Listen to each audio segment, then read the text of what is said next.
Силите одвнатре и однадвор се обидуваат повторно да го променат датумот на избори, што според мене е апсолутно неприфатливо. Мислам дека изборите треба да се случат во јуни и не треба да се одлагаат повторно поради технички причини, каде што не гледам дека има некаква валидност, вели актуелниот претседател на Паневропската унија на Австрија и поранешен европратеник од редовите на Народната партија на земјата Карл фон Хабсбург во своето гостување во емисијата Гласот на народот. Тој вели дека ако ја погледне актуелната политичка ситуација во Македонија, и Никола Груевски и претседателот Ѓорги Иванов плаќаат цена поради тоа што се апсолутно исправни во тоа што го прават и за тоа што се држат до владењето на правото и уставот.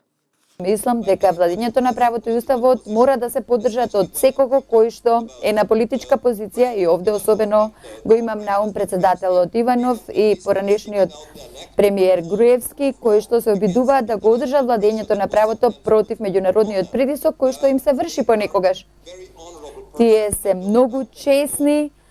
лица, воопшто не се сомневам во тоа и не очекувам да го наметнувам својот суд врз други луѓе, меѓутоа во основа гледам дека овие две личности за мене се најважни личности кои што ја представуваат Македонија на меѓународно ниво и дефинитивно за мене се лица со интегритет и никогаш не сум имал никаква причина да се сомневам во нивниот интегритет.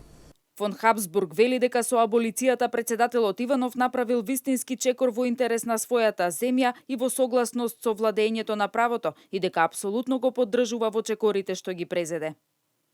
Фон Хабсбург додава дека државите не смеат ништо да наметнат на Македонија и да почнат да ја туторираат или наметнуваат нешто. Порачува никој да не се сомнева во уставот на Македонија, кој законски е донесен на сила и треба да се постапува согласно уставот. Во однос на улогата на земјава во справувањето со бегалската криза, фон Хабсбург посочува дека Македонија е камен темелник за Европа, а не ја добива потребната поддршка. Според него долгорочно Македонија ќе биде многу важен составен дел, а не надворешен дел на границата на Европа, затоа што земјава е една од лулките на културата во Европа која не може да биде целосна без Македонија.